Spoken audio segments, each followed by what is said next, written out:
Here we have the Type 10 ship stats, armor, plenty of resistances all throughout. You know, jump range isn't going to be that high, but it's a T10, what do you expect? So we're going to take a look in here to the outfitting.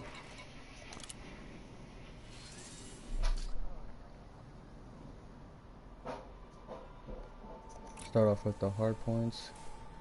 We got 2 Guardian Shard Cannons, 3 remote flak launchers for the swarms, 2 Guardian Gauze Cannons, and 2 beam lasers set for Healy beams for teamwork.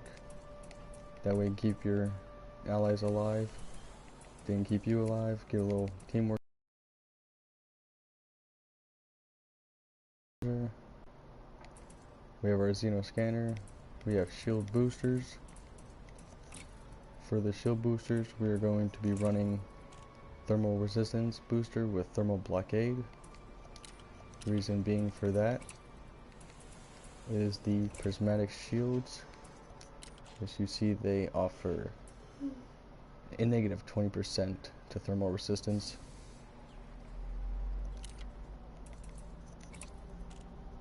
For prismatics modifications, you're going to need to do enhanced low power shield with a high cap for that shield optimized strength, which is going to come in extreme handy. We are running a max megawattage of power of 41.58 megawatts. Deploy, we are using a 41.42 megawatts, so we're using basically all of the power that we can sustain.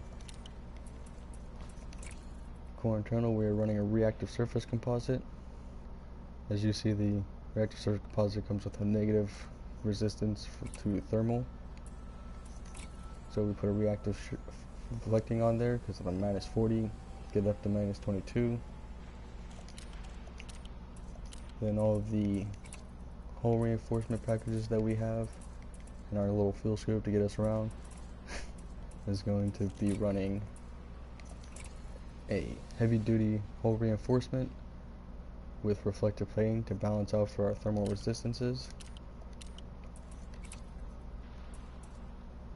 Thrusters, there's only one way to go. Dirty drive tuning with drag drives. Frame shift drive, same as everything. Increase FSD range, mass manager. Power distributor, you're gonna have to go enhance power distribution with flow control. You want that rapid recharge and systems and energy, engines and all that good stuff.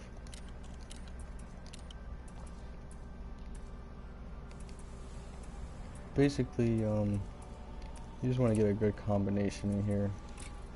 You want to counteract for the prismatics, definitely full thermal blockade, and the thermal blockade because you don't want to be weak in thermal resistance.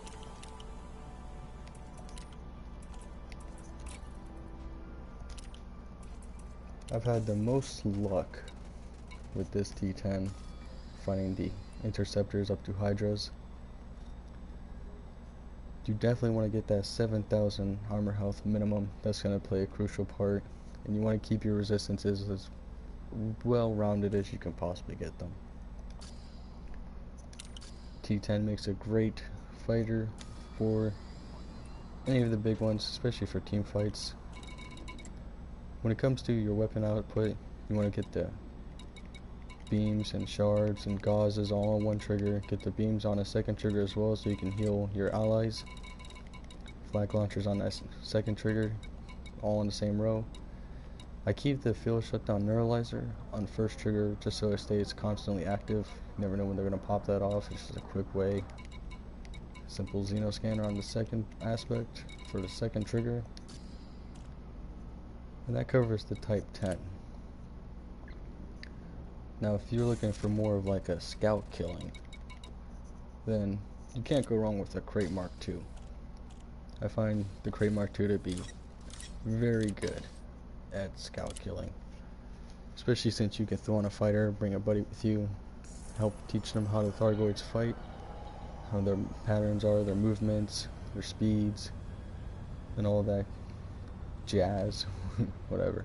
Anyways, pull this up real quick.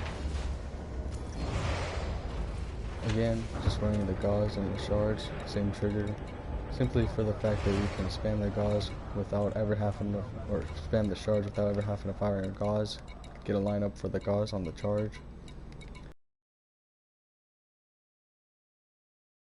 Fight, Xeno scanner, etc. The Krait Mk.2 doesn't require as much in-depth engineering or outfitting as the Type 10 would require. Yeah, so long story short, Guardian weapons, Mo flag launcher. Find this setup to be most relatively easiest. It's very good for taking on large Thargoids at the same time. Utility mount, Xeno scanner, shield boosters. Core internals relatively don't matter. You can kind of run them however you want to. Optional internal. The only thing that really matters is that have that lance, just for them scouts. That fighter pilot with that lance and the scouts come in clutch. They can kill a lot, give you a run for your money. But what's really important is you get these 4 Guardian hull reinforcements for that 5% caustic resistance. That's one of the main things. Those and the Guardian weapons. It's pretty much 90% of the fighting power it takes to make the battle crate for the Thargoids, scouts, and etc. See, don't go crazy on my resistances, no crazy shield health, no crazy armor health, it's just really not necessary. You have the speed and maneuverability to outrun and outmaneuver them. But that caustic resistance at 18.5, especially for fighting scouts, it's going to be very, very crucial. You cap out at 18.5%, so 4 Guardian armor health will give you that 18.5%, and that will basically make the caustic irrelevant. And that's the advanced krait, scout killing, Thargoid killing krait, and T10, Mother of Destruction.